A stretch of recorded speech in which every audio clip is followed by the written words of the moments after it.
New changes are here for home buyers. If you're planning to buy a home in Utah, here's what you need to know about the changes made by the National Association of Realtors, or NAR, that came into effect in August of 2024. First, before you start touring homes, you'll need to sign a buyer-broker agreement. This has actually always been standard practice in Utah, but it is now highlighted as an obligation due to the NAR rules. The rule is that the buyer agent cannot show you a home until an agreement has been signed, even if it's just an agreement for that one property that you're touring. This ensures transparency between you and your agent right from the start. I suggest contacting a realtor for a consultation first when you're thinking about buying a home so that you get to know the agent ahead of time and decide if you want to work with that person, rather than meeting at the property, signing a buyer-broker agreement in a rush before you step into the house. This doesn't serve you well or give you the time to take deeper thought into whether or not you want to work with this person. Hypothetically, if this was dating, it would almost be like the agent is asking you to marry them on the first date. It's a big ask. So getting to know your agent first is important. Realtor experience, knowledge, and even personality makes a huge difference in your home buying experience. Some agents know a lot while others are still feeling their way through the maze themselves, and you want to feel confident in who you hire.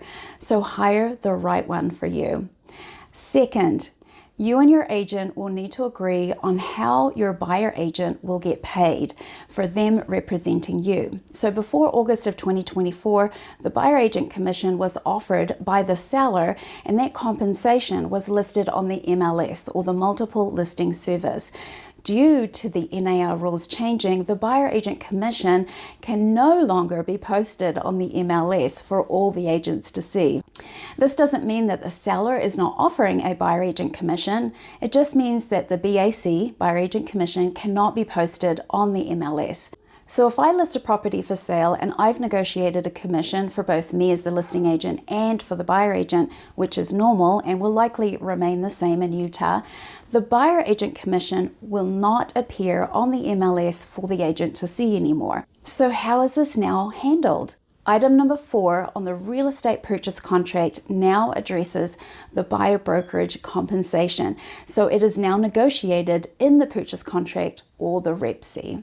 If you're a home buyer, it's best to understand that hiring a buyer agent is, in many cases, at no cost to you as the buyer. It will state in the buyer broker agreement that you sign with your buyer agent that you are responsible for paying the buyer agent commission. It's actually always been this way, but typically the commission is compensated by the seller, only now it's handled in a slightly different way, making the commission open and negotiable during the buying negotiations. Well, that's the scoop on the NAR changes and important things that you need to know as a buyer in Utah. Simple and nothing too fancy, but if you need further explanation, please reach out.